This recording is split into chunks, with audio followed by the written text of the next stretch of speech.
सच्चाई सच छुपने नहीं देंगे।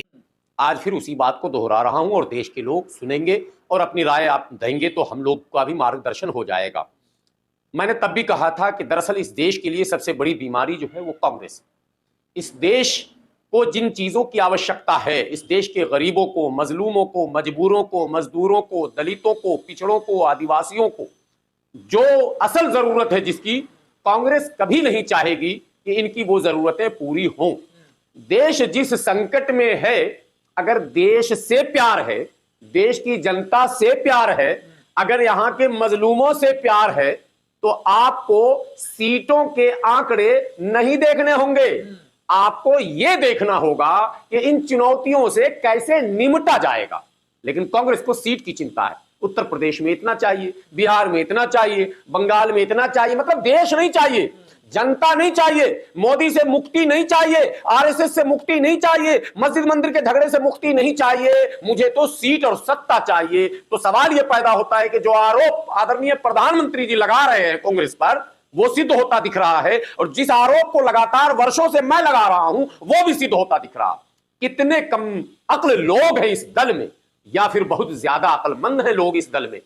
दो ही बातें होंगी, या तो जरूरत से ज्यादा अक्लमंद हैं लोग, वो इतनी अकल लगा रहे हैं कि देश चाहे चूल्हे के भाड़ में चला जाए, राहुल गांधी की सत्ता नहीं जानी चाहिए। 40 सीट भी आ जाए तो राहुल की सुरक्षा तो होगी, काले कपड़े तो सिल जाएंगे धरना प्रदर्शन के लिए, वो तो याद होगा आपको काला कपड़ा वाला। दरअसल जब देश संकट में होता है तो लोग अपने आप को कभी भी बड़ा नहीं समझते, देश को बड़ा समझते हैं। और देश को बचाना अगर आपका मकसद होता तो तालमेल सबसे आपके बैठ सकते थे। अभी तो आप सिर्फ आप कह रहे हैं सीटों की वजह से लोग जा रहे थे, वहां कोई ज्यादा सीटें थोड़ा ही मिल रही हैं। किन्हें? ये जो छोड़ के जा रहे हैं इंडिया नहीं, बात उसको समझने की दो तरह से मैं बता रहा हूं। दरअसल 1 साल से अधिक हो गए इंडिया गठबंधन के अस्तित्व में आए हुए, 1 साल से अधिक। इनके पास कोऑर्डिनेशन कमेटी नहीं बनी। इनके संयोजक कौन है, नाम बताइए। मैं पूरे भारत से पूछ रहा हूं कि इंडिया गठबंधन का संयोजक कौन है। तो बगैर गार्जियनशिप के कोई घर चल सकता है क्या? नहीं चल सकता ना। बगैर गार्जियन के कैसे संगठन चलेगा? बगैर लीडरशिप के आपने किसी को संयोजक नहीं बनाया। सवाल नंबर 1, क्यों नहीं बनाया? कौन आपके पास वो लीडर है जो दूसरे दलों को विश्वास में लेने के लिए वार्ता करेगा? कौन ऐसा चेहरा है जिसको आपने ये ड्यूटी दी है कि वो तमाम दलों के संपर्क में रहे? कौन से ऐसे लोग हैं जो समय समय पर दलों के बीच उठे आशंकाओं के निपटारे का काम करे? कौन ऐसे लोग हैं या कौन सी ऐसी टीम है जो अविश्वास को दबाने के लिए अपनी बड़ी भूमिका निभाए? जब नीतीश कुमार छोड़ रहे थे यूपीए को, मतलब इंडिया को, तो नीतीश कुमार से बात करने के लिए कौन सी टीम थी इनके पास? कोई टीम नहीं थी। भाजपा के पास पूरी फौज है, पूरी सेना है, पूरे लश्कर हैं, मतलब गृह मंत्री हैं, जेपी नड्डा हैं, तमाम लोग हैं, और पूरी इंडिया भी लगी हुई है उसमें। लेकिन आपके पास कोई नहीं है। खड़गे फोन मिला रहे हैं नीतीश कुमार को। नीतीश कुमार के सामने खड़गे की क्या औकात है? मैं औकात लफ्ज कह रहा हूं। खड़गे कितने बार मुख्यमंत्री रहे हैं? केंद्र में कितने मंत्री रहे? जितने केंद्र में खड़गे रहे उससे ज्यादा नीतीश कुमार रहे। राज्य में वो 9वीं बार मुख्यमंत्री बने हैं। वो अपने पार्टी के राष्ट्रीय अध्यक्ष बहुत बार बने और बनाए, नहीं समझे? बने और बनाए और हटाए और रखाए, इतना पावर नीतीश कुमार में। और खड़गे को 1 बार राष्ट्रीय अध्यक्ष बनने के लिए 4 बार सलामी ठोकना पड़ता है। तो खड़गे जी को यह समझना चाहिए कि आपका फोन नीतीश कुमार क्यों उठाएंगे। देखिए, पहले मैं कांग्रेस की बात कर रहा हूं, अब ये नहीं कि नीतीश कुमार जी के समर्थन की बात कर रहा हूं। तो अब जयंत चौधरी से कौन बात करे? मसला यह है कि आखिर जुबान में आपके वो असर, वो तासीर क्यों नहीं? आपकी बात बावजन क्यों नहीं? अखिलेश यादव ने सीट भी दे दी जयंत को, ऐलान भी हो गया, हाथ पकड़ के खड़ा भी कर लिया, और उसके बाद जयंत चले गए। तो कुछ तो है जो अंदर खाने हैं। केवल ये कहेंगे कि जयंत जो है लालच से गए हैं कि उनको हार दिख रहा। हार कहां पर दिख रहा था भाई? अगर जाट आपके साथ है, जयंत की बात कर रहा हूं, अगर जाट जयंत के साथ है, बहन जी को तो हार नहीं दिख रहा। बहन जी तो उतावलापन नहीं दिखा रही कहीं जाने के लिए कि मैं इंडिया में जाऊं, कि इंडिया में जाऊं। अभी कोई बयान आया क्या? उन्होंने तो साफ कह दिया मैं अकेले लड़ूंगी। हिम्मत तो ये होनी चाहिए। जयंत जी को अगर पता है कि जाट मेरे साथ है, तो जयंत को यह भी पता है कि मुस्लिम जो है वो सेकुलरिज्म के नाम पर इस गठबंधन को ही वोट देगा। फिर जयंत को यह भी पता होना चाहिए कि चाहे हवा कुछ भी हो, यादवों की बड़ी संख्या तो अखिलेश के साथ रहेंगे ही। 100% रहे ना रहे, लेकिन बड़ी संख्या रहेंगे और रहते भी हैं, ऐसी बात नहीं है। 60-70% वोट यादवों का आज भी अखिलेश यादव को मिलता है।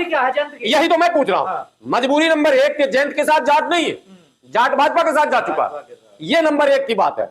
अगर जाट जयंत के साथ होते तो जयंत अपने शर्तों पर 7 पसंद करेंगे या 3 पसंद करेंगे, ये सवाल पैदा होता है। भाजपा 3 दे रही है और राज्यसभा सीट दे रही है, तो राज्यसभा तो अखिलेश ने भी दिया आपको। अखिलेश यादव के कृपा से ही तो आप राज्यसभा में पहुंचे हैं भाई, बात तो साफ है। और आपको 7 लोकसभा सीट भी दिया गया, फिर गए। इसका मतलब जाट आपके साथ नहीं है। जो लोग भी दल बदल रहे हैं, जैसे नीतीश कुमार के साथ उनकी जाति नहीं है, खिसक गई तो नीतीश कुमार चले गए। ये ग्राउंड से फीडबैक आता है। अकाली दल भी आ रही है, अभी खबर यार चल रही है उड़ती पुड़ती, उद्धव ठाकरे भी सरेंडर करने वाले।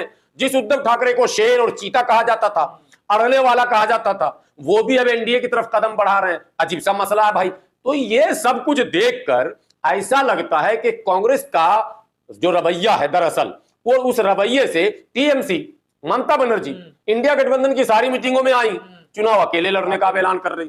कांग्रेस क्या करेगी वहां बंगाल में? कौन सा तीर मार लेगी? क्यों नहीं गठबंधन हो पा रहा? क्यों नहीं आपकी बातचीत हो पा रही? आपके पॉलिसी मेकर कौन है? आपकी योजना कौन बना? सवाल 100 पैदा होंगे ना साहब आपसे। ऐसे तो काम चलता नहीं है। तो ये जो कुछ हो रहा उथल पुथल, इसमें बलिदान और त्याग की आवश्यकता है।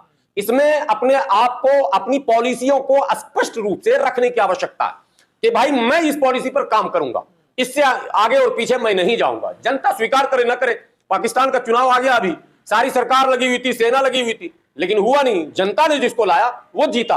ठीक है, तो कहने का मतलब है सिंबल छीन लिया था।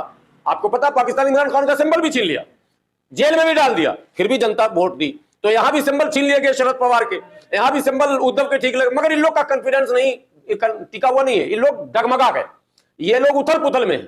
ये कभी इनको लगता है कि राम लहर में हम हार जाएंगे। जो लोग बीजेपी के कट्टर थे वो बीजेपी के साथ जा रहे हैं, जो बीजेपी के एजेंट बताए जा रहे हैं, जो बी टीम बताई जा रही है, वो अभी भी टिके हुए हैं। नहीं, वो टिके हुए हैं तो उसका तर्क कांग्रेस वाले देंगे। कांग्रेस वाले का जो थैथरोलॉजी है वो ये है कि वो तो अकेले लड़के भाजपा का रास्ता साफ करेंगे। तुम क्या कर रहे हो भाई? मैं तो तुम्हें तब सेकुलर मानता जब तुम इंडिया गठबंधन में सभी दलों के सामने हाथ जोड़ते और कहते भाई बहन, मेरे माए बाप, मेरे नीतीश कुमार, तुम ही सब कुछ बन जाओ मगर देश को बचा लो। तब तो बात समझ में आती। मेरे अखिलेश यादव, तुम ही आगे बढ़ जाओ मगर देश को बचा लो। बहन जी, आप ही प्रधानमंत्री बन जाइए मगर देश को बचा। कहीं तो प्रस्ताव रखोगे? तुमने तो कोई प्रस्ताव नहीं दिया। खादी का कुर्ता, टाइट पैजामा पहन के पहुंचते हो मीटिंग में और लंबी लंबी छोड़ के मैं दिस कर दूंगा, दैट कर दूंगा, कुछ न कर पाओगे। और जो मोदी जी ने कहा ना 40, वो 40 सीट पे ही कांग्रेस सिमटने वाली। तो 400 की बात तो ठीक लग रही है बीजेपी। अब बिल्कुल आंकड़ा साफ हो गया। कौन लड़ रहा है? कहां, किस राज्य में आप लड़ रहे हैं? असम कोई टक्कर में नहीं है। कहां टक्कर दिख रहा? बंगाल टक्कर में नहीं, बिहार टक्कर में नहीं, यूपी टक्कर में नहीं। तो आप हैं कहां पर भाई? कहीं नहीं है, आप कहीं भी नहीं है, ये आप जान लीजिए। इसलिए ये बातें बेकार की है। ये कहना बिल्कुल गलत है कि कांग्रेस जो है वो बहुत ये जो कह रहे हैं ईवीएम से जीतेगी 400। ना, ईवीएम की बात तो बात की है। ईवीएम एक अलग मुद्दा है। अब जब सारी पार्टियां, सारी पब्लिक उनके साथ है तो ईवीएम क्या मतलब, क्या मायने, क्या मतलब? ईवीएम तब मुद्दा बनेगा हमारा जब पार्टियां स्टेबल होंगी। पार्टियां तो सब लुढ़क रही है, सारी पार्टी भाग रही है, आप ईवीएम की बात किए जा रहे हैं। ईवीएम की लड़ाई कौन लड़ेगा? ये 5 वकील हमारे लड़ पाएंगे? जब पॉलिटिकल पार्टियां साथ नहीं आएंगी तो हम लड़ पाएंगे? गुलाम सरवर की औकात है कि इतनी भी लड़ाई को लड़ रहे हैं? बामन मिश्रा कब से लड़ रहे हैं? कई लोग लड़ रहे हैं। इसके लिए पार्टियों को आना पड़ेगा और पार्टियां भाग रही हैं रन छोड़कर। तो ये डर है या फिर सत्ता का लालच है लोगों में? इसमें नहीं, सत्ता का लालच भी है और डर भी है। डर जो है वो ये है कि हम चुनाव हार रहे हैं, इनको पहले से लग रहा। एक सेकंड काट दीजिएगा बीच में। चाबी वो ले लीजिए तो ताला में जो है ऊपर खोलिए, हाँ उसी से वो खुल जाएगा ऊपर का। चलिए जब तक बैठिए। हाँ ठीक है। तो सत्ता का डर और लालच दोनों है। डर यह है कि इनको लग रहा है कि राम लहर है पूरे भारत में और इस राम लहर में हम टिक नहीं पाएंगे। तो साहब जब आपको यह डर है तो आप क्यों नहीं इस क्रेडिट को आपने ले लिया? आपके बाप दादाओं ने तो सब काम किया था, चाहे मस्जिद तोड़ना हो, ताला लगाना हो, शिलान्यास करना हो, मूर्ति आपने किया था। तो आपको ही आगे बढ़ के ये काम कर लेना चाहिए। आप जब मोदी जी ने आगे बढ़ के काम कर लिया तो आपको लग रहा है कि राम लहर है, सब भागे जा रहे हैं, भागे जा रहे हैं, भागे जा रहे हैं। अरे जो भागना ही था। मैं तो यही बात पहले भी कह रहा था राहुल गांधी जी को, 22 से पहले भी आपके चैनल पर मैं कह चुका हूं, आज फिर मैं कह रहा हूं कि आपने जो काम किया वो खुलकर बोलिए। नहीं बोलिएगा तो दो बातें हैं कि आपने ही पहले भी 2014 में भाजपा को सत्ता हस्तांतरित किया था, 2024 में भी आप ही भाजपा को सत्ता देने जा रहे हैं। अप्रत्यक्ष रूप से आपके क्रियाकलापों से यह सिद्ध होता है कि आप देश में सरकार बदलना नहीं चाहते, आप देश में व्यवस्था बदलना नहीं चाहते, आप देश में गरीबों की बात और सामाजिक न्याय की बात करना नहीं चाहते। आपकी जितनी बातें मंचों पर, राहुल गांधी जी बहुत अच्छा भाषण दे रहे हैं, बहुत तगड़ा भाषण दे रहे हैं, सामाजिक न्याय, ओबीसी, कल उन्होंने मोदी जी पे भी कटाक्ष किया, 5 न्याय 5 न्याय दिया है। हाँ, तो ये सब बातें आपकी जो है वो हवा हवाई मानी जाएंगी तब तक जब तक इस मुल्क, अब देखिए आसाम में कांग्रेस ने अब तक एआईयूडीएफ से गठबंधन नहीं किया, अब एआईयूडीएफ अलग लड़ेगी, कांग्रेस अलग अलग, तो भाजपा का तो रास्ता साफ है, वहां क्लियर है, बंगाल में भी क्लियर दिख रहा है, झारखंड में देखिए क्या होता है अभी कह नहीं सकते। उड़ीसा में भी भाजपा बीजू पटनायक को पटाने में लगी है, अगर वो कामयाब हो गई तो उड़ीसा से भी कांग्रेस साफ है। कर्नाटका में वो ऐलान हो ही गया। तो विकल्प क्या है मोदी जी का? आंध्रा में चंद्रबाबू नायडू आ गए, पंजाब में अकाली दल साथ में आ गया दोबारा। इनके रिश्ते देखिए, जिस मंत्री ने अकाली दल के मोदी सरकार पर मंत्रिमंडल में रहते हुए कौर ने बाज़ाब्ता सैकड़ों आरोपों की झड़ी लगाई और इस्तीफा दिया। किसान आंदोलन में आरोपों की झड़ी लगाई और इस्तीफा दिया, उस पार्टी से भी इनकी बात बन गई। आखिर कांग्रेस की बात क्यों नहीं बनती है और क्यों बिगड़ती है, ये आत्मचिंतन और मंथन कांग्रेस को स्वयं करना पड़ेगा।